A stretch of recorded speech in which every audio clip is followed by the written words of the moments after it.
हमारे जमाने में साइकिल 3 चरणों में सीखी जाती थी। पहला चरण केची, दूसरा चरण डंडा व तीसरा चरण था गद्दी।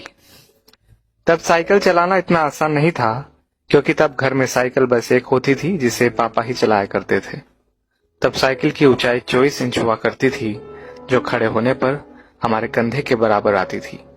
ऐसी साइकिल से गद्दी चलाना मुनासिब नहीं होता था। केची वो कला होती थी जहां हम साइकिल के फ्रेम में बने त्रिकोण के बीच घुसकर दोनों पैरों को दोनों पेंडल पर रखकर चलाते थे, और जब हम ऐसे चलाते थे तो अपना सीना तान कर टेढ़ा होकर हैंडल के पीछे से चेहरा बाहर निकाल लेते थे और टिन टिन करके घंटी इसलिए बजाते थे ताकि लोग भाग देख सके कि लड़का साइकिल दौड़ा रहा है। आज की पीढ़ी इस एडवेंचर से महरूम है। उन्हें नहीं पता कि 8-10 साल की उम्र में 24 इंच की साइकिल चलाना जहाज उड़ाने जैसा होता था।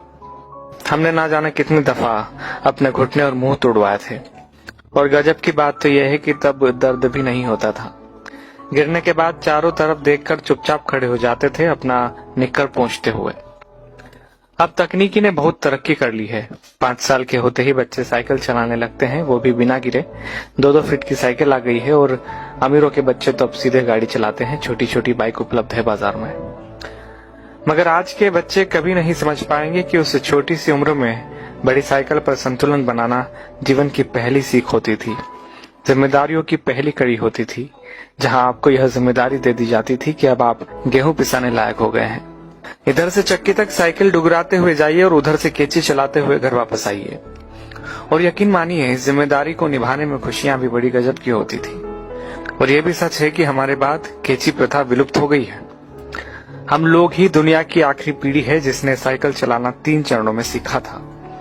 हम वो आखिरी पीढ़ी है जिन्होंने कई बार मिट्टी के घरों में बैठकर परियों और राजाओं की कहानी सुनी, जमीन पर बैठकर खाना खाया, प्लेट में चाय पी है। हम वो आखिरी लोग हैं जिन्होंने बचपन में मोहल्ले में मैदानों में अपने दोस्तों के साथ परंपरागत खेल, गिल्ली डंडा, लुका छुपी, खो खो, कबड्डी, कंचे जैसे खेल खेले हैं। हम वो आखिरी पीढ़ी के लोग हैं जिन्होंने कम या बल्ब की पीली रोशनी में होमवर्क किया है और नोवेल पढ़े हैं। हम उसी पीढ़ी के लोग हैं जिन्होंने अपनों के लिए अपने जज्बात खतों में आदान प्रदान किए हैं। हम वो आखिरी पीढ़ी के लोग हैं जिन्होंने कूलर, एसी व हीटर के बिना ही बचपन गुजारा है। हम वो आखिरी पीढ़ी के लोग हैं जो अक्सर अपने छोटे बालों में सरसों का ज्यादा तेल लगाकर स्कूल और शादियों में जाया करते थे। हम वो आखिरी पीढ़ी के लोग हैं जिन्होंने स्याही वाली दवात या पेन से कॉपी, किताबें, कपड़े और हाथ काले नीले किए हैं। हम वो आखिरी लोग हैं जिन्होंने टीचर से खूब मार खाई है। हम वो आखिरी लोग हैं जो मोहल्लों के बुजुर्गों को दूर से देखकर नुक्कड़ से भागकर घर आ जाया करते थे।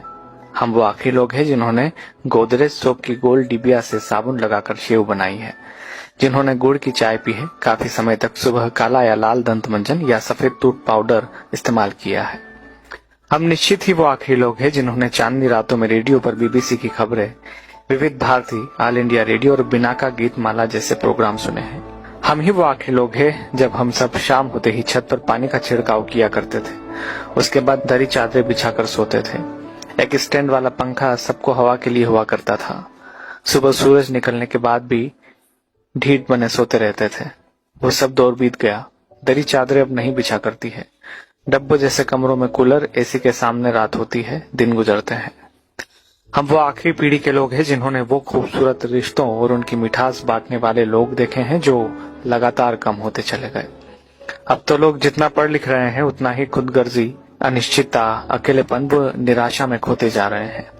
हम ही वो खुशनसीब लोग हैं जिन्होंने रिश्तों की मिठास महसूस की है। हम एकमात्र वह पीढ़ी है जिसने अपने माँ बाप की बात हमेशा मानी है और बच्चों की भी मान रहे हैं।